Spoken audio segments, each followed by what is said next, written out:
Ces années-là, les têtes d'affiche s'identifiaient souvent au programme qu'ils incarnaient alors. Première ligne, évidemment lui, Charles Ndongo. Jean Lambernan, la CRTV, c'est la télé. Un parmi les galactiques de l'époque, Fou Fou Foot.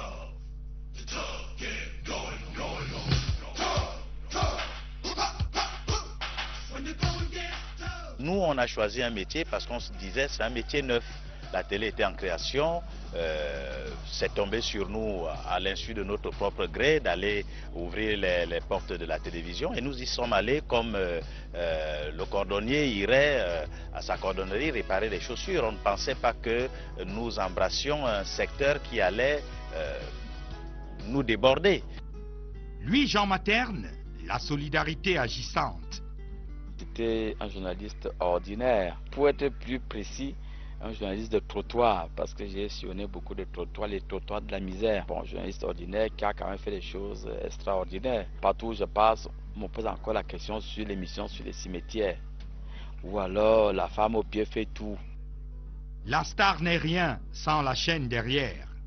Ibrahim Chérif a d'abord regardé les autres faire, avant de trôner aux 20h30. Nous étions d'accord un peu présentateurs, mais surtout reporters. Nous étions vraiment sur le terrain. Présentateur, ça viendra vraiment après. Parce que quand ils sont là, à la présentation, disons, des grandes éditions d'information, nous présentons les éditions dites périphériques. Et il n'y a pas de commune mesure. C'est-à-dire que quand M. Charles Ndongo ou Eric Tchingé présentent le 19h30 ou le 20h30, vous êtes heureux de présenter CRTV dernière. Ils ont été les premières vedettes de télévision au 237. Un statut plus ou moins bien assumé dans la rue. Tous ceux qui passent dans la rue, lorsqu'ils vous voient, se retournent pour bien vous regarder, pour vous saluer. Ah, je vous ai vu à la télévision. Ah, mais voilà un tel. C'est un peu ça. Je me souviens, c'est une femme qui vendait de la banane sur mon chemin vers la CRTV qui m'a arrêté un jour, qui m'a dit, mais vous n'avez pas honte d'aller à pied? C'est ce jour-là que j'ai pris conscience que une star, entre guillemets, ne va pas à pied. Il y avait aussi le bon côté des choses. Quand on entrait dans un restaurant, on ne payait plus son repas. Quand on entrait dans un taxi, il disait non, grand, laissez, je vous dépose. Donc la vie était plus aisée. C'était hier. Un souvenir.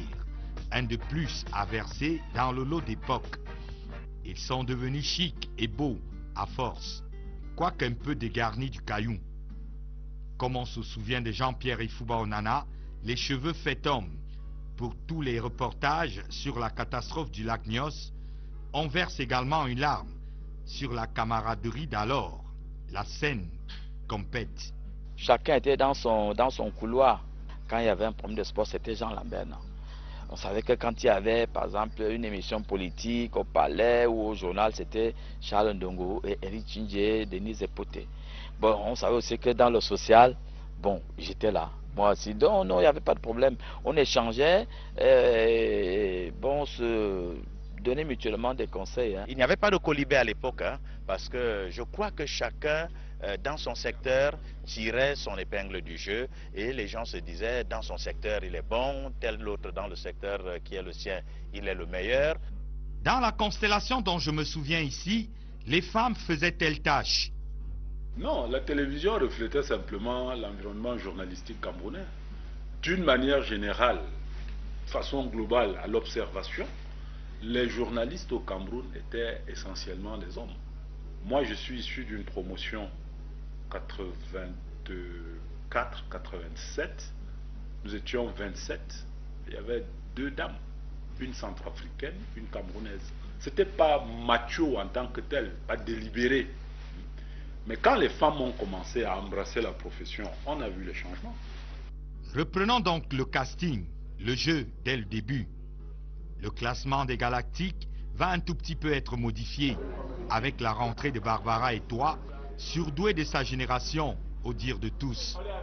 20h30, une punk au JT.